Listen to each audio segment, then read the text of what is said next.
안녕하십니까? 삶의 지혜와 영혼의 울림을 나누는 시간입니다. 오늘 우리는 잠시 시간을 거슬러 올라가 아주 근원적인 질문 하나를 마주하려 합니다.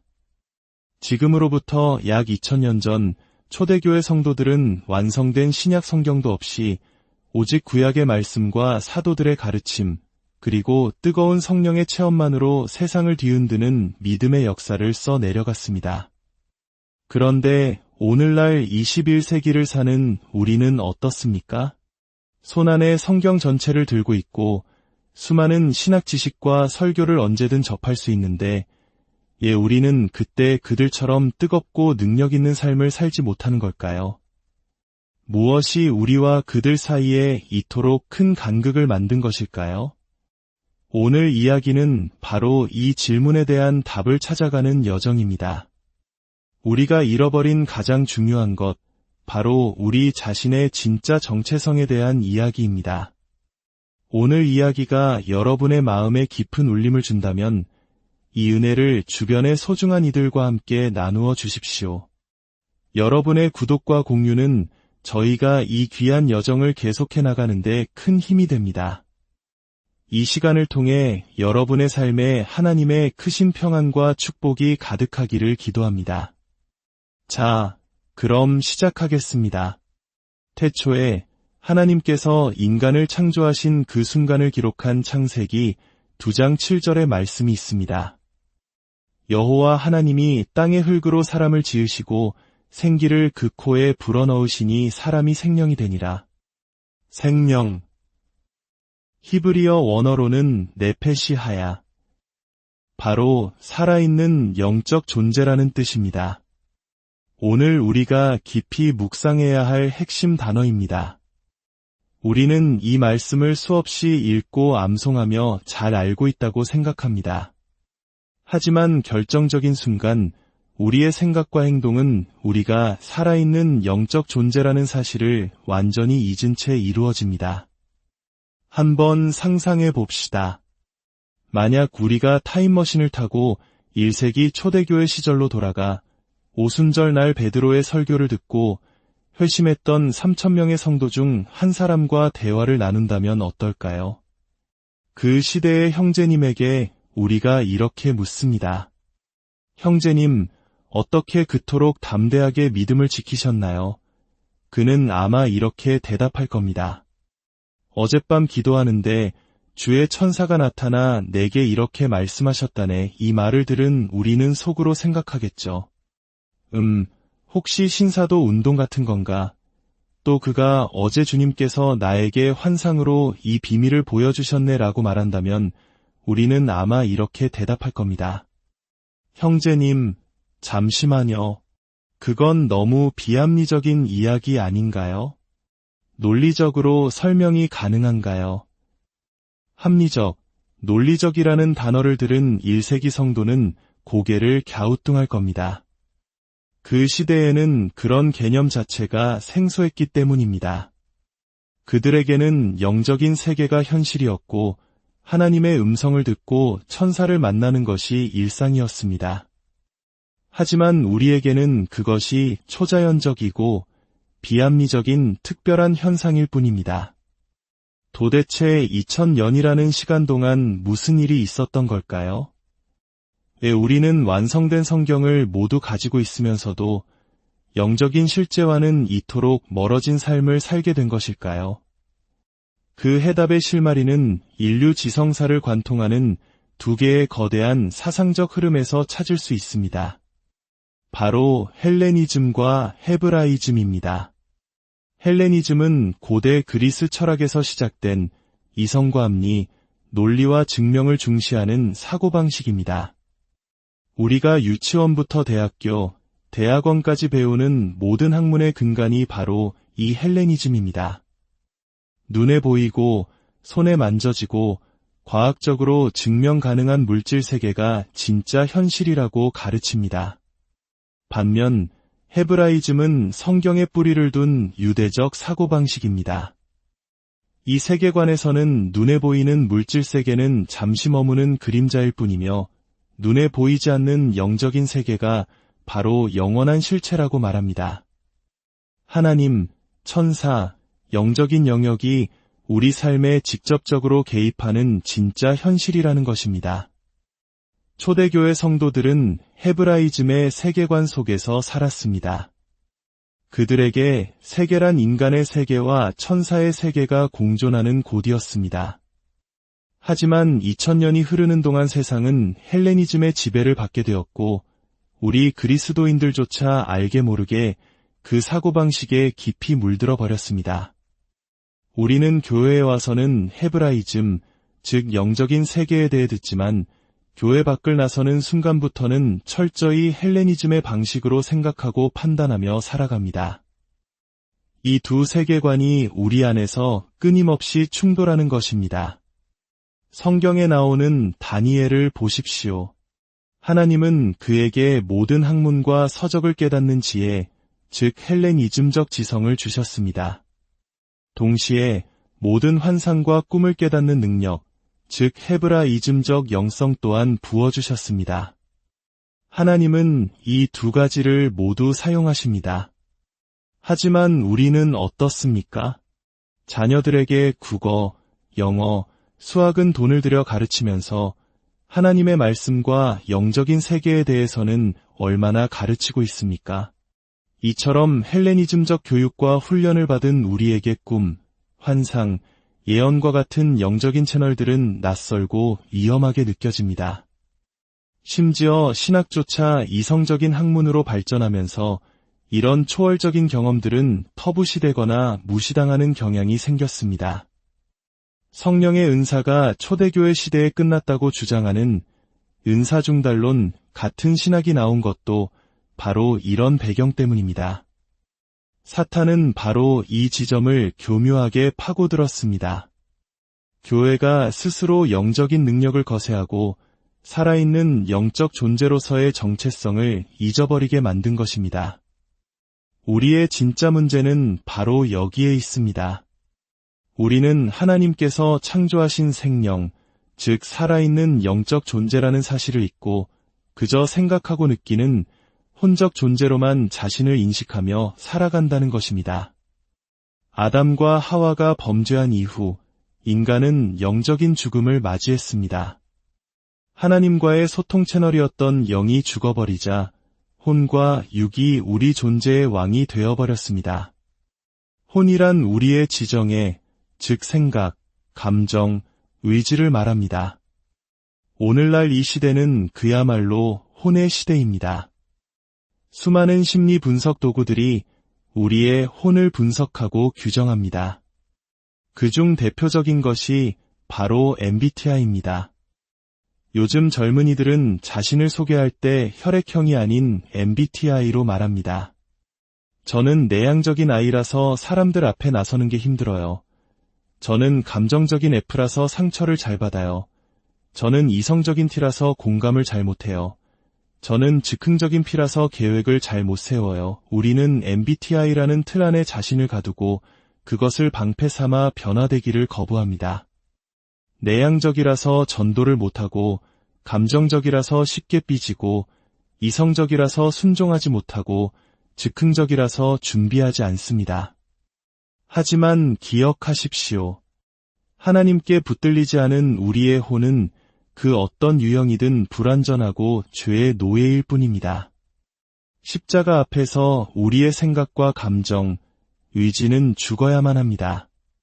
하나님께서 쓰시고자 할 때 MBTI가 무슨 소용이 있겠습니까?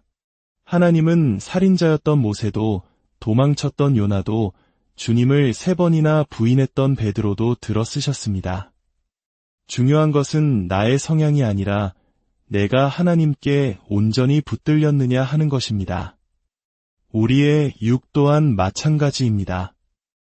영이 죽어버린 인간에게 육체의 감각과 욕망은 강력한 주인이 됩니다. 무엇을 먹을까, 무엇을 마실까, 어떤 쾌락을 즐길까, 평생 먹고 마시고 배설하는 일에만 몰두하다가 하나님 나라를 위해 아무것도 남기지 못하고 생을 마감하는 것만큼 허무한 인생이 어디 있겠습니까? 사랑하는 여러분, 우리는 생각 덩어리도 감정 덩어리도 육체 덩어리도 아닙니다. 우리는 네페시하야, 하나님께서 직접 생기를 불어넣으신 살아있는 영적 존재입니다. 이것이 우리의 진짜 정체성입니다. 이 정체성을 회복하지 않으면 아무리 뜨거운 성령의 은사를 체험하고 방언을 말해도 우리의 삶은 변하지 않습니다. 마치 물속에 잠겨있을 때는 흠뻑 젖어 있지만 물 밖으로 나오는 순간 뜨거운 햇볕에 금세 말라버리는 돌멩이와 같습니다. 근본적인 변화가 없는 것입니다. 우리가 진정 생명으로 회복될 때 비로소 놀라운 변화가 시작됩니다. 첫째, 우리는 영적인 감각을 되찾게 됩니다. 헬레니즘 세계관에서는 초자연적이라고 말하는 것들이 우리에게는 자연스러운 일상이 됩니다. 하나님의 음성을 듣고 그분의 임재를 느끼며 영적인 세계의 실체를 인식하게 됩니다. 이것은 특별한 소수에게만 주어지는 것이 아니라 예수를 믿고 거듭난 모든 생명에게 주어진 당연한 권리입니다. 둘째, 우리는 지식을 뛰어넘는 영감의 사람이 됩니다. 세상에는 지식 있는 사람이 많습니다. 하지만 영감 있는 사람은 극소수입니다. 지식은 노력으로 얻을 수 있지만 영감은 하늘로부터 오는 것입니다. 다니엘처럼 세상의 지혜 위에 하나님의 영감을 더할 때 우리는 세상을 변화시키는 창의적이고 통찰력 있는 리더가 될 수 있습니다. 셋째, 우리는 세상의 문화와 가치관에 휩쓸리지 않고 천국의 법도와 방식으로 살아가게 됩니다. 한국 사회에 깊이 뿌리내린 유교적 권위주의나 남성성을 억압하는 군대 문화가 아니라 성경이 말하는 참된 남성성과 여성성을 회복하게 됩니다. 남자도 하나님 앞에서 자유롭게 춤추며 예배하고 뜨겁게 눈물로 기도할 수 있습니다. 이것이 생명의 자유입니다. 그렇다면 어떻게 이 살아있는 영적 존재로서의 정체성을 회복할 수 있을까요? 그 출발점은 바로 통회와 자복입니다. 나 자신에 대한 철저한 절망에서 시작해야 합니다. 나는 신실하지도 거룩하지도 않으며 내 힘으로는 아무것도 할 수 없는 죄인 중의 괴수임을 인정하는 것입니다. 사도 바울이 고백했듯이 죄인 중에 내가 괴수니라 라는 처절한 자기인식이 있을 때 비로소 우리를 구원하시는 예수 그리스도의 십자가 보혈의 은혜가 강물처럼 임하게 됩니다. 우리는 하나님의 독생자를 죽일 만큼 악한 죄인입니다. 이 사실을 깊이 깨닫고 중심으로 통회하는 자에게 하나님은 그분의 영을 부어주시고 우리를 새로운 피조물, 생명으로 다시 빚어주십니다. 이렇게 나 자신에 대해서는 철저히 죽고 내 안에 오직 예수 그리스도께서 사실 때 우리는 비로소 진정한 기쁨과 감사를 누리게 됩니다. 나는 비록 누더기 같고 아무것도 아니지만 그런 나를 사랑하사 자녀 삼아주신 나의 주님, 나의 신랑 되신 그분은 너무나 아름답고 영광스러우시기에 우리는 그분의 일로 인해 영원토록 기뻐하고 찬양하게 되는 것입니다. 이것이 바로 네페시하야의 자연스러운 반응입니다. 20대 젊은 나이에 식인 부족에게 복음을 전하다 순교한 짐 엘리엇 선교사의 고백을 기억하십니까? 영원한 것을 얻기 위해 영원할 수 없는 것을 버리는 자는 결코 어리석은 자가 아니다.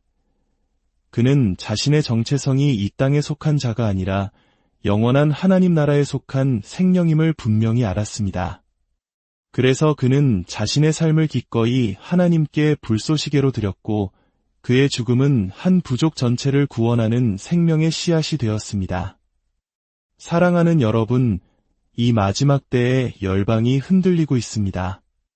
세상은 더 자극적이고 더 화려한 것들로 우리의 눈과 귀를 현혹하지만 우리는 깨어 기도하며 우리의 진짜 정체성을 붙들어야 합니다. 우리는 더 이상 혼의 감옥에 갇혀 세상의 지식에 매여 육체의 욕망에 끌려다니는 존재가 아닙니다. 우리는 하나님의 순결을 받은 존귀한 자, 영적인 실체를 보고 들으며 하늘의 자원으로 살아가는 네페시하야, 살아있는 영적 존재입니다. 오늘 이 밤 하나님께서 우리 모두를 생명으로 온전히 회복시켜 주시기를 축복합니다. 우리의 굳어진 생각과 상한 감정, 무기력한 육신을 깨우시고 우리 안에 잠자고 있던 거룩한 영을 일으켜 주시기를 간절히 기도합니다. 그리하여 남은 우리의 모든 생애가 이 땅에서 천국을 살며 하나님 나라의 역사를 써내려가는 위대한 여정이 되기를 주님의 이름으로 축원합니다. 안녕하십니까? 삶의 지혜와 영혼의 울림을 나누는 시간입니다. 오늘 우리는 잠시 시간을 거슬러 올라가 아주 근원적인 질문 하나를 마주하려 합니다. 지금으로부터 약 2000년 전 초대교회 성도들은 완성된 신약 성경도 없이 오직 구약의 말씀과 사도들의 가르침, 그리고 뜨거운 성령의 체험만으로 세상을 뒤흔드는 믿음의 역사를 써내려갔습니다. 그런데 오늘날 21세기를 사는 우리는 어떻습니까? 손안에 성경 전체를 들고 있고 수많은 신학 지식과 설교를 언제든 접할 수 있는데 우리는 그때 그들처럼 뜨겁고 능력 있는 삶을 살지 못하는 걸까요? 무엇이 우리와 그들 사이에 이토록 큰 간극을 만든 것일까요? 오늘 이야기는 바로 이 질문에 대한 답을 찾아가는 여정입니다. 우리가 잃어버린 가장 중요한 것, 바로 우리 자신의 진짜 정체성에 대한 이야기입니다. 오늘 이야기가 여러분의 마음에 깊은 울림을 준다면 이 은혜를 주변의 소중한 이들과 함께 나누어 주십시오. 여러분의 구독과 공유는 저희가 이 귀한 여정을 계속해 나가는데 큰 힘이 됩니다. 이 시간을 통해 여러분의 삶에 하나님의 크신 평안과 축복이 가득하기를 기도합니다. 자, 그럼 시작하겠습니다. 태초에 하나님께서 인간을 창조하신 그 순간을 기록한 창세기 2장 7절의 말씀이 있습니다. 여호와 하나님이 땅의 흙으로 사람을 지으시고 생기를 그 코에 불어넣으시니 사람이 생명이 되니라. 생명. 히브리어 원어로는 네페시하야. 바로 살아있는 영적 존재라는 뜻입니다. 오늘 우리가 깊이 묵상해야 할 핵심 단어입니다.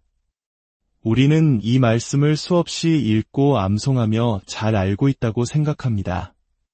하지만 결정적인 순간 우리의 생각과 행동은 우리가 살아있는 영적 존재라는 사실을 완전히 잊은 채 이루어집니다. 한번 상상해 봅시다. 만약 우리가 타임머신을 타고 1세기 초대교회 시절로 돌아가 오순절 날 베드로의 설교를 듣고 회심했던 3,000명의 성도 중 한 사람과 대화를 나눈다면 어떨까요? 그 시대의 형제님에게 우리가 이렇게 묻습니다. 형제님, 어떻게 그토록 담대하게 믿음을 지키셨나요? 그는 아마 이렇게 대답할 겁니다. 어젯밤 기도하는데 주의 천사가 나타나 내게 이렇게 말씀하셨다네. 이 말을 들은 우리는 속으로 생각하겠죠. 혹시 신사도 운동 같은 건가? 또 그가 어제 주님께서 나에게 환상으로 이 비밀을 보여주셨네라고 말한다면 우리는 아마 이렇게 대답할 겁니다. 형제님, 잠시만요. 그건 너무 비합리적인 이야기 아닌가요? 논리적으로 설명이 가능한가요?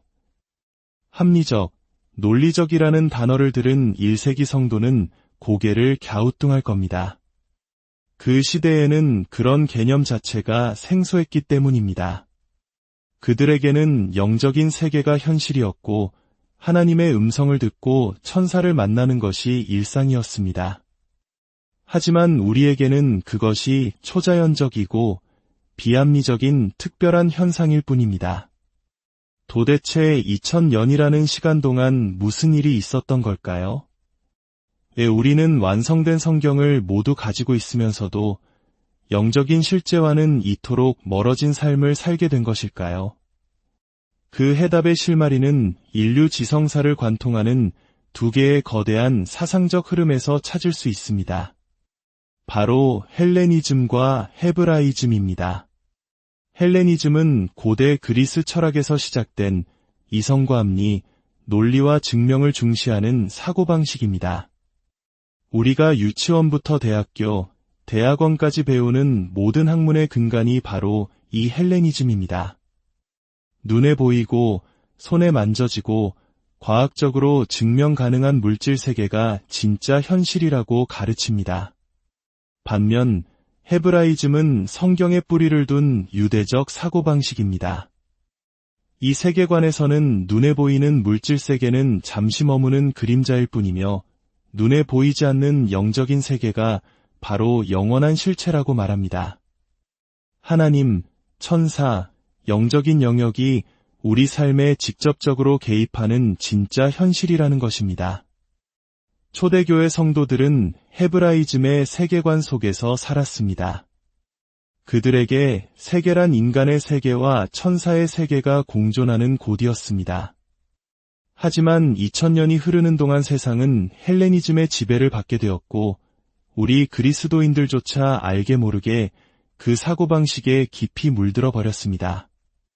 우리는 교회에 와서는 헤브라이즘, 즉 영적인 세계에 대해 듣지만 교회 밖을 나서는 순간부터는 철저히 헬레니즘의 방식으로 생각하고 판단하며 살아갑니다. 이 두 세계관이 우리 안에서 끊임없이 충돌하는 것입니다. 성경에 나오는 다니엘을 보십시오. 하나님은 그에게 모든 학문과 서적을 깨닫는 지혜, 즉 헬레니즘적 지성을 주셨습니다. 동시에 모든 환상과 꿈을 깨닫는 능력, 즉 헤브라이즘적 영성 또한 부어주셨습니다. 하나님은 이 두 가지를 모두 사용하십니다. 하지만 우리는 어떻습니까? 자녀들에게 국어, 영어, 수학은 돈을 들여 가르치면서 하나님의 말씀과 영적인 세계에 대해서는 얼마나 가르치고 있습니까? 이처럼 헬레니즘적 교육과 훈련을 받은 우리에게 꿈, 환상, 예언과 같은 영적인 채널들은 낯설고 위험하게 느껴집니다. 심지어 신학조차 이성적인 학문으로 발전하면서 이런 초월적인 경험들은 터부시되거나 무시당하는 경향이 생겼습니다. 성령의 은사가 초대교회 시대에 끝났다고 주장하는 은사중달론 같은 신학이 나온 것도 바로 이런 배경 때문입니다. 사탄은 바로 이 지점을 교묘하게 파고들었습니다. 교회가 스스로 영적인 능력을 거세하고 살아있는 영적 존재로서의 정체성을 잊어버리게 만든 것입니다. 우리의 진짜 문제는 바로 여기에 있습니다. 우리는 하나님께서 창조하신 생명, 즉 살아있는 영적 존재라는 사실을 잊고 그저 생각하고 느끼는 혼적 존재로만 자신을 인식하며 살아간다는 것입니다. 아담과 하와가 범죄한 이후 인간은 영적인 죽음을 맞이했습니다. 하나님과의 소통 채널이었던 영이 죽어버리자 혼과 육이 우리 존재의 왕이 되어버렸습니다. 혼이란 우리의 지정에, 즉 생각, 감정, 의지를 말합니다.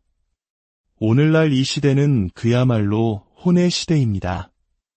수많은 심리 분석 도구들이 우리의 혼을 분석하고 규정합니다. 그중 대표적인 것이 바로 MBTI입니다. 요즘 젊은이들은 자신을 소개할 때 혈액형이 아닌 MBTI로 말합니다. 저는 내향적인 I라서 사람들 앞에 나서는 게 힘들어요. 저는 감정적인 F라서 상처를 잘 받아요. 저는 이성적인 T라서 공감을 잘 못해요. 저는 즉흥적인 P라서 계획을 잘 못 세워요. 우리는 MBTI라는 틀 안에 자신을 가두고 그것을 방패 삼아 변화되기를 거부합니다. 내향적이라서 전도를 못하고, 감정적이라서 쉽게 삐지고, 이성적이라서 순종하지 못하고, 즉흥적이라서 준비하지 않습니다. 하지만 기억하십시오. 하나님께 붙들리지 않은 우리의 혼은 그 어떤 유형이든 불완전하고 죄의 노예일 뿐입니다. 십자가 앞에서 우리의 생각과 감정, 의지는 죽어야만 합니다. 하나님께서 쓰시고자 할 때 MBTI가 무슨 소용이 있겠습니까? 하나님은 살인자였던 모세도, 도망쳤던 요나도, 주님을 3번이나 부인했던 베드로도 들어 쓰셨습니다. 중요한 것은 나의 성향이 아니라 내가 하나님께 온전히 붙들렸느냐 하는 것입니다. 우리의 육 또한 마찬가지입니다. 영이 죽어버린 인간에게 육체의 감각과 욕망은 강력한 주인이 됩니다. 무엇을 먹을까, 무엇을 마실까, 어떤 쾌락을 즐길까, 평생 먹고 마시고 배설하는 일에만 몰두하다가 하나님 나라를 위해 아무것도 남기지 못하고 생을 마감하는 것만큼 허무한 인생이 어디 있겠습니까? 사랑하는 여러분, 우리는 생각 덩어리도, 감정 덩어리도, 육체 덩어리도 아닙니다. 우리는 네페시하야, 하나님께서 직접 생기를 불어넣으신 살아있는 영적 존재입니다. 이것이 우리의 진짜 정체성입니다. 이 정체성을 회복하지 않으면 아무리 뜨거운 성령의 은사를 체험하고 방언을 말해도 우리의 삶은 변하지 않습니다. 마치 물속에 잠겨있을 때는 흠뻑 젖어 있지만 물 밖으로 나오는 순간 뜨거운 햇볕에 금세 말라버리는 돌멩이와 같습니다. 근본적인 변화가 없는 것입니다. 우리가 진정 생명으로 회복될 때 비로소 놀라운 변화가 시작됩니다. 첫째, 우리는 영적인 감각을 되찾게 됩니다. 헬레니즘 세계관에서는 초자연적이라고 말하는 것들이 우리에게는 자연스러운 일상이 됩니다. 하나님의 음성을 듣고 그분의 임재를 느끼며 영적인 세계의 실체를 인식하게 됩니다. 이것은 특별한 소수에게만 주어지는 것이 아니라 예수를 믿고 거듭난 모든 생명에게 주어진 당연한 권리입니다. 둘째, 우리는 지식을 뛰어넘는 영감의 사람이 됩니다. 세상에는 지식 있는 사람이 많습니다. 하지만 영감 있는 사람은 극소수입니다. 지식은 노력으로 얻을 수 있지만 영감은 하늘로부터 오는 것입니다. 다니엘처럼 세상의 지혜 위에 하나님의 영감을 더할 때 우리는 세상을 변화시키는 창의적이고 통찰력 있는 리더가 될 수 있습니다. 셋째, 우리는 세상의 문화와 가치관에 휩쓸리지 않고 천국의 법도와 방식으로 살아가게 됩니다. 한국 사회에 깊이 뿌리내린 유교적 권위주의나 남성성을 억압하는 군대 문화가 아니라 성경이 말하는 참된 남성성과 여성성을 회복하게 됩니다. 남자도 하나님 앞에서 자유롭게 춤추며 예배하고 뜨겁게 눈물로 기도할 수 있습니다. 이것이 생명의 자유입니다. 그렇다면 어떻게 이 살아있는 영적 존재로서의 정체성을 회복할 수 있을까요? 그 출발점은 바로 통회와 자복입니다.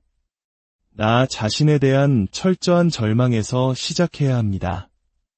나는 신실하지도 거룩하지도 않으며 내 힘으로는 아무것도 할 수 없는 죄인 중의 괴수임을 인정하는 것입니다.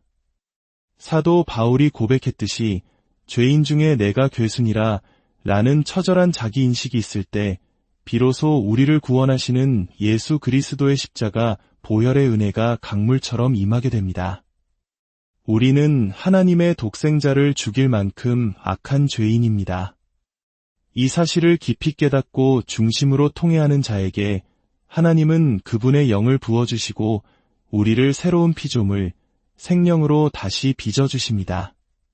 이렇게 나 자신에 대해서는 철저히 죽고 내 안에 오직 예수 그리스도께서 사실 때 우리는 비로소 진정한 기쁨과 감사를 누리게 됩니다. 나는 비록 누더기 같고 아무것도 아니지만 그런 나를 사랑하사 자녀 삼아주신 나의 주님, 나의 신랑 되신 그분은 너무나 아름답고 영광스러우시기에 우리는 그분의 일로 인해 영원토록 기뻐하고 찬양하게 되는 것입니다. 이것이 바로 네페시하야의 자연스러운 반응입니다. 20대 젊은 나이에 식인 부족에게 복음을 전하다 순교한 짐 엘리어 선교사의 고백을 기억하십니까? 영원한 것을 얻기 위해 영원할 수 없는 것을 버리는 자는 결코 어리석은 자가 아니다. 그는 자신의 정체성이 이 땅에 속한 자가 아니라 영원한 하나님 나라에 속한 생명임을 분명히 알았습니다. 그래서 그는 자신의 삶을 기꺼이 하나님께 불쏘시개로 드렸고 그의 죽음은 한 부족 전체를 구원하는 생명의 씨앗이 되었습니다. 사랑하는 여러분, 이 마지막 때에 열방이 흔들리고 있습니다. 세상은 더 자극적이고 더 화려한 것들로 우리의 눈과 귀를 현혹하지만 우리는 깨어 기도하며 우리의 진짜 정체성을 붙들어야 합니다. 우리는 더 이상 혼의 감옥에 갇혀 세상의 지식에 매여 육체의 욕망에 끌려다니는 존재가 아닙니다. 우리는 하나님의 순결을 받은 존귀한 자, 영적인 실체를 보고 들으며 하늘의 자원으로 살아가는 네페시하야, 살아있는 영적 존재입니다. 오늘 이 밤 하나님께서 우리 모두를 생명으로 온전히 회복시켜 주시기를 축복합니다. 우리의 굳어진 생각과 상한 감정, 무기력한 육신을 깨우시고 우리 안에 잠자고 있던 거룩한 영을 일으켜 주시기를 간절히 기도합니다. 그리하여 남은 우리의 모든 생애가 이 땅에서 천국을 살며 하나님 나라의 역사를 써내려가는 위대한 여정이 되기를 주님의 이름으로 축원합니다. 안녕하십니까? 삶의 지혜와 영혼의 울림을 나누는 시간입니다. 오늘 우리는 잠시 시간을 거슬러 올라가 아주 근원적인 질문 하나를 마주하려 합니다. 지금으로부터 약 2000년 전 초대교회 성도들은 완성된 신약 성경도 없이 오직 구약의 말씀과 사도들의 가르침, 그리고 뜨거운 성령의 체험만으로 세상을 뒤흔드는 믿음의 역사를 써내려갔습니다. 그런데 오늘날 21세기를 사는 우리는 어떻습니까? 손안에 성경 전체를 들고 있고 수많은 신학 지식과 설교를 언제든 접할 수 있는데 우리는 그때 그들처럼 뜨겁고 능력 있는 삶을 살지 못하는 걸까요? 무엇이 우리와 그들 사이에 이토록 큰 간극을 만든 것일까요? 오늘 이야기는 바로 이 질문에 대한 답을 찾아가는 여정입니다. 우리가 잃어버린 가장 중요한 것, 바로 우리 자신의 진짜 정체성에 대한 이야기입니다. 오늘 이야기가 여러분의 마음에 깊은 울림을 준다면 이 은혜를 주변의 소중한 이들과 함께 나누어 주십시오. 여러분의 구독과 공유는 저희가 이 귀한 여정을 계속해 나가는데 큰 힘이 됩니다. 이 시간을 통해 여러분의 삶에 하나님의 크신 평안과 축복이 가득하기를 기도합니다. 자, 그럼 시작하겠습니다. 태초에 하나님께서 인간을 창조하신 그 순간을 기록한 창세기 2장 7절의 말씀이 있습니다. 여호와 하나님이 땅의 흙으로 사람을 지으시고 생기를 그 코에 불어넣으시니 사람이 생명이 되니라. 생명. 히브리어 원어로는 네페시하야. 바로 살아있는 영적 존재라는 뜻입니다. 오늘 우리가 깊이 묵상해야 할 핵심 단어입니다. 우리는 이 말씀을 수없이 읽고 암송하며 잘 알고 있다고 생각합니다. 하지만 결정적인 순간 우리의 생각과 행동은 우리가 살아있는 영적 존재라는 사실을 완전히 잊은 채 이루어집니다. 한번 상상해 봅시다. 만약 우리가 타임머신을 타고 1세기 초대교회 시절로 돌아가 오순절 날 베드로의 설교를 듣고 회심했던 3,000명의 성도 중 한 사람과 대화를 나눈다면 어떨까요? 그 시대의 형제님에게 우리가 이렇게 묻습니다. 형제님, 어떻게 그토록 담대하게 믿음을 지키셨나요? 그는 아마 이렇게 대답할 겁니다. 어젯밤 기도하는데 주의 천사가 나타나 내게 이렇게 말씀하셨다네. 이 말을 들은 우리는 속으로 생각하겠죠. 혹시 신사도 운동 같은 건가? 또 그가 어제 주님께서 나에게 환상으로 이 비밀을 보여주셨네 라고 말한다면 우리는 아마 이렇게 대답할 겁니다. 형제님, 잠시만요. 그건 너무 비합리적인 이야기 아닌가요? 논리적으로 설명이 가능한가요? 합리적, 논리적이라는 단어를 들은 1세기 성도는 고개를 갸우뚱할 겁니다. 그 시대에는 그런 개념 자체가 생소했기 때문입니다. 그들에게는 영적인 세계가 현실이었고 하나님의 음성을 듣고 천사를 만나는 것이 일상이었습니다. 하지만 우리에게는 그것이 초자연적이고 비합리적인 특별한 현상일 뿐입니다. 도대체 2000년이라는 시간 동안 무슨 일이 있었던 걸까요? 왜 우리는 완성된 성경을 모두 가지고 있으면서도 영적인 실제와는 이토록 멀어진 삶을 살게 된 것일까요? 그 해답의 실마리는 인류 지성사를 관통하는 두 개의 거대한 사상적 흐름에서 찾을 수 있습니다. 바로 헬레니즘과 헤브라이즘입니다. 헬레니즘은 고대 그리스 철학에서 시작된 이성과 합리, 논리와 증명을 중시하는 사고방식입니다. 우리가 유치원부터 대학교, 대학원까지 배우는 모든 학문의 근간이 바로 이 헬레니즘입니다. 눈에 보이고 손에 만져지고 과학적으로 증명 가능한 물질 세계가 진짜 현실이라고 가르칩니다. 반면 헤브라이즘은 성경에 뿌리를 둔 유대적 사고방식입니다. 이 세계관에서는 눈에 보이는 물질 세계는 잠시 머무는 그림자일 뿐이며 눈에 보이지 않는 영적인 세계가 바로 영원한 실체라고 말합니다. 하나님, 천사, 영적인 영역이 우리 삶에 직접적으로 개입하는 진짜 현실이라는 것입니다. 초대교회 성도들은 헤브라이즘의 세계관 속에서 살았습니다. 그들에게 세계란 인간의 세계와 천사의 세계가 공존하는 곳이었습니다. 하지만 2000년이 흐르는 동안 세상은 헬레니즘의 지배를 받게 되었고 우리 그리스도인들조차 알게 모르게 그 사고방식에 깊이 물들어 버렸습니다. 우리는 교회에 와서는 헤브라이즘, 즉 영적인 세계에 대해 듣지만 교회 밖을 나서는 순간부터는 철저히 헬레니즘의 방식으로 생각하고 판단하며 살아갑니다. 이 두 세계관이 우리 안에서 끊임없이 충돌하는 것입니다. 성경에 나오는 다니엘을 보십시오. 하나님은 그에게 모든 학문과 서적을 깨닫는 지혜, 즉 헬레니즘적 지성을 주셨습니다. 동시에 모든 환상과 꿈을 깨닫는 능력, 즉 헤브라이즘적 영성 또한 부어주셨습니다. 하나님은 이 두 가지를 모두 사용하십니다. 하지만 우리는 어떻습니까? 자녀들에게 국어, 영어, 수학은 돈을 들여 가르치면서 하나님의 말씀과 영적인 세계에 대해서는 얼마나 가르치고 있습니까? 이처럼 헬레니즘적 교육과 훈련을 받은 우리에게 꿈, 환상, 예언과 같은 영적인 채널들은 낯설고 위험하게 느껴집니다. 심지어 신학조차 이성적인 학문으로 발전하면서 이런 초월적인 경험들은 터부시되거나 무시당하는 경향이 생겼습니다. 성령의 은사가 초대교회 시대에 끝났다고 주장하는 은사중달론 같은 신학이 나온 것도 바로 이런 배경 때문입니다.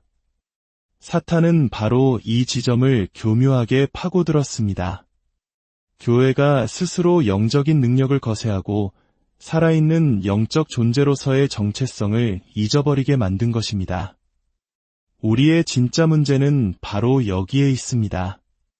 우리는 하나님께서 창조하신 생명, 즉 살아있는 영적 존재라는 사실을 잊고 그저 생각하고 느끼는 혼적 존재로만 자신을 인식하며 살아간다는 것입니다. 아담과 하와가 범죄한 이후 인간은 영적인 죽음을 맞이했습니다. 하나님과의 소통 채널이었던 영이 죽어버리자 혼과 육이 우리 존재의 왕이 되어버렸습니다. 혼이란 우리의 지정에, 즉 생각, 감정, 의지를 말합니다. 오늘날 이 시대는 그야말로 혼의 시대입니다. 수많은 심리 분석 도구들이 우리의 혼을 분석하고 규정합니다. 그중 대표적인 것이 바로 MBTI입니다. 요즘 젊은이들은 자신을 소개할 때 혈액형이 아닌 MBTI로 말합니다. 저는 내향적인 I라서 사람들 앞에 나서는 게 힘들어요. 저는 감정적인 F라서 상처를 잘 받아요.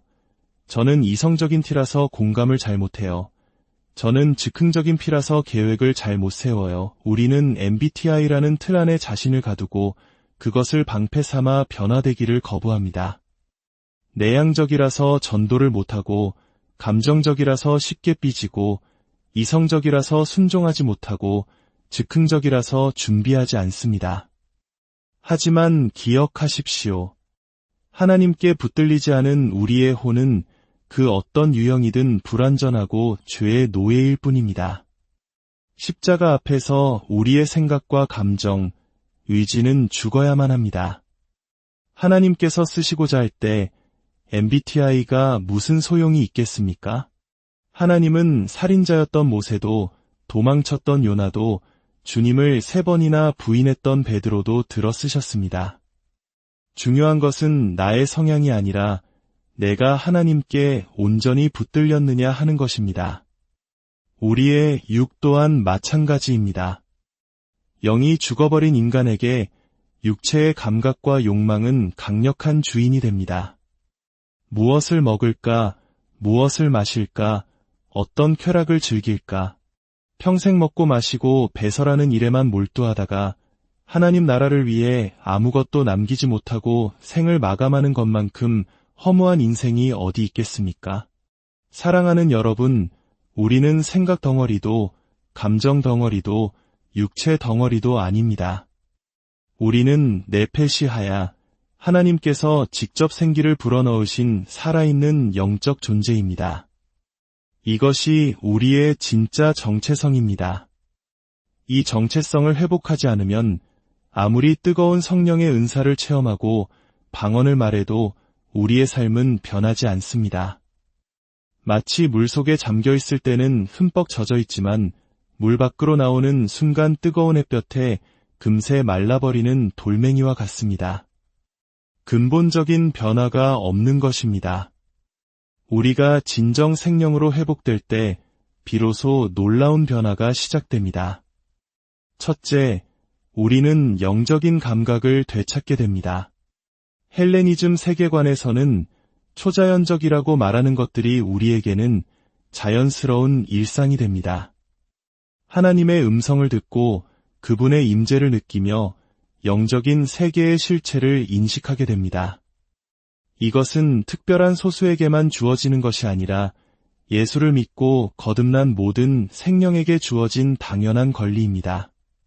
둘째, 우리는 지식을 뛰어넘는 영감의 사람이 됩니다. 세상에는 지식 있는 사람이 많습니다. 하지만 영감 있는 사람은 극소수입니다. 지식은 노력으로 얻을 수 있지만 영감은 하늘로부터 오는 것입니다. 다니엘처럼 세상의 지혜 위에 하나님의 영감을 더할 때 우리는 세상을 변화시키는 창의적이고 통찰력 있는 리더가 될 수 있습니다. 셋째, 우리는 세상의 문화와 가치관에 휩쓸리지 않고 천국의 법도와 방식으로 살아가게 됩니다. 한국 사회에 깊이 뿌리내린 유교적 권위주의나 남성성을 억압하는 군대 문화가 아니라 성경이 말하는 참된 남성성과 여성성을 회복하게 됩니다. 남자도 하나님 앞에서 자유롭게 춤추며 예배하고 뜨겁게 눈물로 기도할 수 있습니다. 이것이 생명의 자유입니다. 그렇다면 어떻게 이 살아있는 영적 존재로서의 정체성을 회복할 수 있을까요? 그 출발점은 바로 통회와 자복입니다. 나 자신에 대한 철저한 절망에서 시작해야 합니다. 나는 신실하지도 거룩하지도 않으며 내 힘으로는 아무것도 할 수 없는 죄인 중의 괴수임을 인정하는 것입니다. 사도 바울이 고백했듯이 죄인 중에 내가 괴수니라 라는 처절한 자기인식이 있을 때 비로소 우리를 구원하시는 예수 그리스도의 십자가 보혈의 은혜가 강물처럼 임하게 됩니다. 우리는 하나님의 독생자를 죽일 만큼 악한 죄인입니다. 이 사실을 깊이 깨닫고 중심으로 통회하는 자에게 하나님은 그분의 영을 부어주시고 우리를 새로운 피조물, 생명으로 다시 빚어주십니다. 이렇게 나 자신에 대해서는 철저히 죽고 내 안에 오직 예수 그리스도께서 사실 때 우리는 비로소 진정한 기쁨과 감사를 누리게 됩니다. 나는 비록 누더기 같고 아무것도 아니지만 그런 나를 사랑하사 자녀 삼아주신 나의 주님, 나의 신랑 되신 그분은 너무나 아름답고 영광스러우시기에 우리는 그분의 일로 인해 영원토록 기뻐하고 찬양하게 되는 것입니다. 이것이 바로 네페시하야의 자연스러운 반응입니다. 20대 젊은 나이에 식인 부족에게 복음을 전하다 순교한 짐 엘리어 선교사의 고백을 기억하십니까? 영원한 것을 얻기 위해 영원할 수 없는 것을 버리는 자는 결코 어리석은 자가 아니다. 그는 자신의 정체성이 이 땅에 속한 자가 아니라 영원한 하나님 나라에 속한 생명임을 분명히 알았습니다. 그래서 그는 자신의 삶을 기꺼이 하나님께 불쏘시개로 드렸고 그의 죽음은 한 부족 전체를 구원하는 생명의 씨앗이 되었습니다. 사랑하는 여러분, 이 마지막 때에 열방이 흔들리고 있습니다. 세상은 더 자극적이고 더 화려한 것들로 우리의 눈과 귀를 현혹하지만 우리는 깨어 기도하며 우리의 진짜 정체성을 붙들어야 합니다. 우리는 더 이상 혼의 감옥에 갇혀 세상의 지식에 매여 육체의 욕망에 끌려다니는 존재가 아닙니다. 우리는 하나님의 순결을 받은 존귀한 자, 영적인 실체를 보고 들으며 하늘의 자원으로 살아가는 네페시하야, 살아있는 영적 존재입니다. 오늘 이 밤 하나님께서 우리 모두를 생명으로 온전히 회복시켜 주시기를 축복합니다. 우리의 굳어진 생각과 상한 감정, 무기력한 육신을 깨우시고 우리 안에 잠자고 있던 거룩한 영을 일으켜 주시기를 간절히 기도합니다. 그리하여 남은 우리의 모든 생애가 이 땅에서 천국을 살며 하나님 나라의 역사를 써내려가는 위대한 여정이 되기를 주님의 이름으로 축원합니다. 안녕하십니까? 삶의 지혜와 영혼의 울림을 나누는 시간입니다. 오늘 우리는 잠시 시간을 거슬러 올라가 아주 근원적인 질문 하나를 마주하려 합니다. 지금으로부터 약 2000년 전 초대교회 성도들은 완성된 신약 성경도 없이 오직 구약의 말씀과 사도들의 가르침, 그리고 뜨거운 성령의 체험만으로 세상을 뒤흔드는 믿음의 역사를 써 내려갔습니다. 그런데 오늘날 21세기를 사는 우리는 어떻습니까? 손안에 성경 전체를 들고 있고 수많은 신학 지식과 설교를 언제든 접할 수 있는데 우리는 그때 그들처럼 뜨겁고 능력 있는 삶을 살지 못하는 걸까요? 무엇이 우리와 그들 사이에 이토록 큰 간극을 만든 것일까요? 오늘 이야기는 바로 이 질문에 대한 답을 찾아가는 여정입니다. 우리가 잃어버린 가장 중요한 것, 바로 우리 자신의 진짜 정체성에 대한 이야기입니다. 오늘 이야기가 여러분의 마음에 깊은 울림을 준다면 이 은혜를 주변의 소중한 이들과 함께 나누어 주십시오. 여러분의 구독과 공유는 저희가 이 귀한 여정을 계속해 나가는데 큰 힘이 됩니다. 이 시간을 통해 여러분의 삶에 하나님의 크신 평안과 축복이 가득하기를 기도합니다. 자, 그럼 시작하겠습니다. 태초에 하나님께서 인간을 창조하신 그 순간을 기록한 창세기 2장 7절의 말씀이 있습니다. 여호와 하나님이 땅의 흙으로 사람을 지으시고 생기를 그 코에 불어넣으시니 사람이 생명이 되니라. 생명. 히브리어 원어로는 네페시하야. 바로 살아있는 영적 존재라는 뜻입니다. 오늘 우리가 깊이 묵상해야 할 핵심 단어입니다. 우리는 이 말씀을 수없이 읽고 암송하며 잘 알고 있다고 생각합니다. 하지만 결정적인 순간 우리의 생각과 행동은 우리가 살아있는 영적 존재라는 사실을 완전히 잊은 채 이루어집니다. 한번 상상해 봅시다. 만약 우리가 타임머신을 타고 1세기 초대교회 시절로 돌아가 오순절 날 베드로의 설교를 듣고 회심했던 3,000명의 성도 중 한 사람과 대화를 나눈다면 어떨까요? 그 시대의 형제님에게 우리가 이렇게 묻습니다. 형제님, 어떻게 그토록 담대하게 믿음을 지키셨나요? 그는 아마 이렇게 대답할 겁니다. 어젯밤 기도하는데 주의 천사가 나타나 내게 이렇게 말씀하셨다네. 이 말을 들은 우리는 속으로 생각하겠죠. 혹시 신사도 운동 같은 건가? 또 그가 어제 주님께서 나에게 환상으로 이 비밀을 보여주셨네라고 말한다면 우리는 아마 이렇게 대답할 겁니다. 형제님, 잠시만요. 그건 너무 비합리적인 이야기 아닌가요? 논리적으로 설명이 가능한가요? 합리적, 논리적이라는 단어를 들은 1세기 성도는 고개를 갸우뚱할 겁니다. 그 시대에는 그런 개념 자체가 생소했기 때문입니다. 그들에게는 영적인 세계가 현실이었고 하나님의 음성을 듣고 천사를 만나는 것이 일상이었습니다. 하지만 우리에게는 그것이 초자연적이고 비합리적인 특별한 현상일 뿐입니다. 도대체 2000년이라는 시간 동안 무슨 일이 있었던 걸까요? 왜 우리는 완성된 성경을 모두 가지고 있으면서도 영적인 실제와는 이토록 멀어진 삶을 살게 된 것일까요? 그 해답의 실마리는 인류 지성사를 관통하는 두 개의 거대한 사상적 흐름에서 찾을 수 있습니다. 바로 헬레니즘과 헤브라이즘입니다. 헬레니즘은 고대 그리스 철학에서 시작된 이성과 합리, 논리와 증명을 중시하는 사고방식입니다. 우리가 유치원부터 대학교, 대학원까지 배우는 모든 학문의 근간이 바로 이 헬레니즘입니다. 눈에 보이고 손에 만져지고 과학적으로 증명 가능한 물질 세계가 진짜 현실이라고 가르칩니다.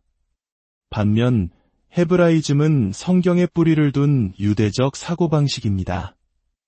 이 세계관에서는 눈에 보이는 물질 세계는 잠시 머무는 그림자일 뿐이며 눈에 보이지 않는 영적인 세계가 바로 영원한 실체라고 말합니다.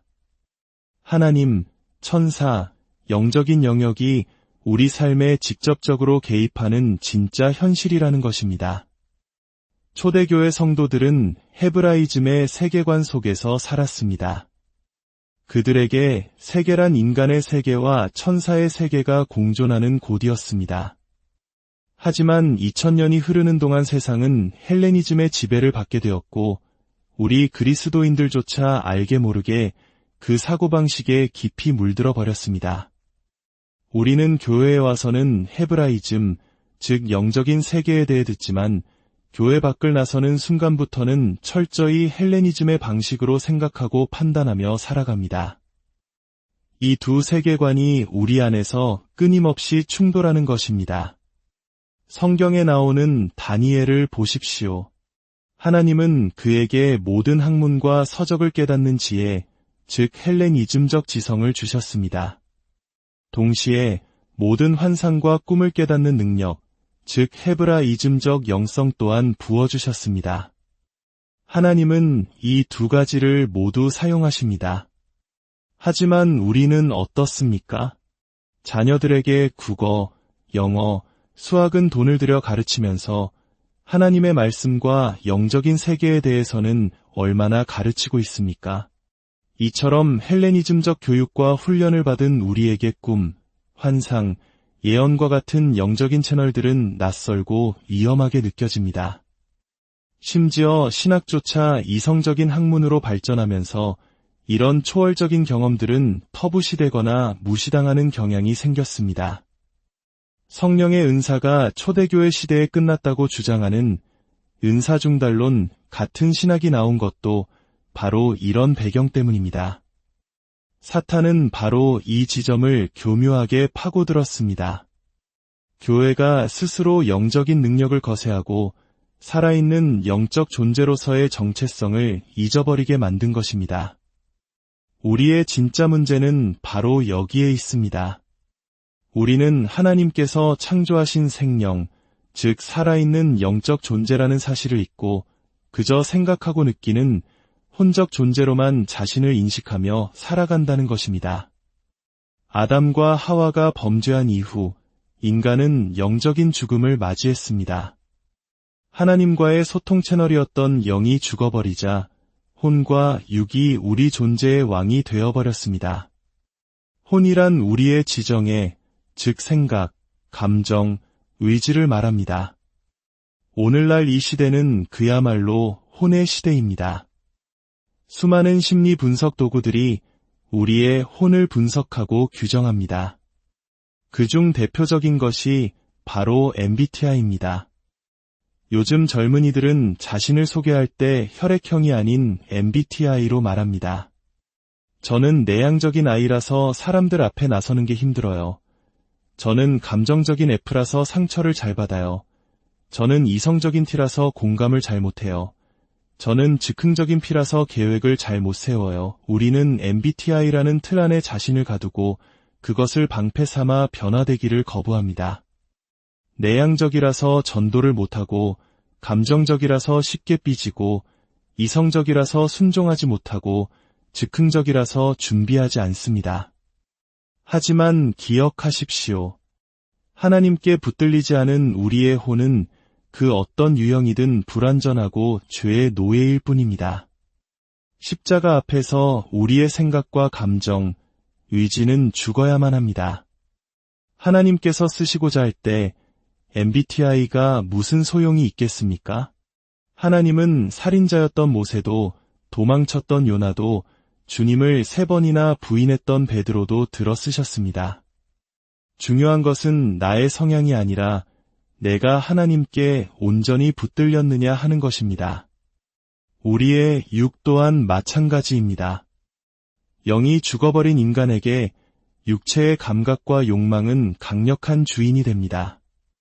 무엇을 먹을까, 무엇을 마실까, 어떤 쾌락을 즐길까, 평생 먹고 마시고 배설하는 일에만 몰두하다가 하나님 나라를 위해 아무것도 남기지 못하고 생을 마감하는 것만큼 허무한 인생이 어디 있겠습니까? 사랑하는 여러분, 우리는 생각 덩어리도, 감정 덩어리도, 육체 덩어리도 아닙니다. 우리는 네페시하야, 하나님께서 직접 생기를 불어넣으신 살아있는 영적 존재입니다. 이것이 우리의 진짜 정체성입니다. 이 정체성을 회복하지 않으면 아무리 뜨거운 성령의 은사를 체험하고 방언을 말해도 우리의 삶은 변하지 않습니다. 마치 물속에 잠겨있을 때는 흠뻑 젖어 있지만 물 밖으로 나오는 순간 뜨거운 햇볕에 금세 말라버리는 돌멩이와 같습니다. 근본적인 변화가 없는 것입니다. 우리가 진정 생명으로 회복될 때 비로소 놀라운 변화가 시작됩니다. 첫째, 우리는 영적인 감각을 되찾게 됩니다. 헬레니즘 세계관에서는 초자연적이라고 말하는 것들이 우리에게는 자연스러운 일상이 됩니다. 하나님의 음성을 듣고 그분의 임재를 느끼며 영적인 세계의 실체를 인식하게 됩니다. 이것은 특별한 소수에게만 주어지는 것이 아니라 예수를 믿고 거듭난 모든 생명에게 주어진 당연한 권리입니다. 둘째, 우리는 지식을 뛰어넘는 영감의 사람이 됩니다. 세상에는 지식 있는 사람이 많습니다. 하지만 영감 있는 사람은 극소수입니다. 지식은 노력으로 얻을 수 있지만 영감은 하늘로부터 오는 것입니다. 다니엘처럼 세상의 지혜 위에 하나님의 영감을 더할 때 우리는 세상을 변화시키는 창의적이고 통찰력 있는 리더가 될 수 있습니다. 셋째, 우리는 세상의 문화와 가치관에 휩쓸리지 않고 천국의 법도와 방식으로 살아가게 됩니다. 한국 사회에 깊이 뿌리내린 유교적 권위주의나 남성성을 억압하는 군대 문화가 아니라 성경이 말하는 참된 남성성과 여성성을 회복하게 됩니다. 남자도 하나님 앞에서 자유롭게 춤추며 예배하고 뜨겁게 눈물로 기도할 수 있습니다. 이것이 생명의 자유입니다. 그렇다면 어떻게 이 살아있는 영적 존재로서의 정체성을 회복할 수 있을까요? 그 출발점은 바로 통회와 자복입니다. 나 자신에 대한 철저한 절망에서 시작해야 합니다. 나는 신실하지도 거룩하지도 않으며 내 힘으로는 아무것도 할 수 없는 죄인 중의 괴수임을 인정하는 것입니다. 사도 바울이 고백했듯이 죄인 중에 내가 괴순이라 라는 처절한 자기인식이 있을 때 비로소 우리를 구원하시는 예수 그리스도의 십자가 보혈의 은혜가 강물처럼 임하게 됩니다. 우리는 하나님의 독생자를 죽일 만큼 악한 죄인입니다. 이 사실을 깊이 깨닫고 중심으로 통회하는 자에게 하나님은 그분의 영을 부어주시고 우리를 새로운 피조물, 생명으로 다시 빚어주십니다. 이렇게 나 자신에 대해서는 철저히 죽고 내 안에 오직 예수 그리스도께서 사실 때 우리는 비로소 진정한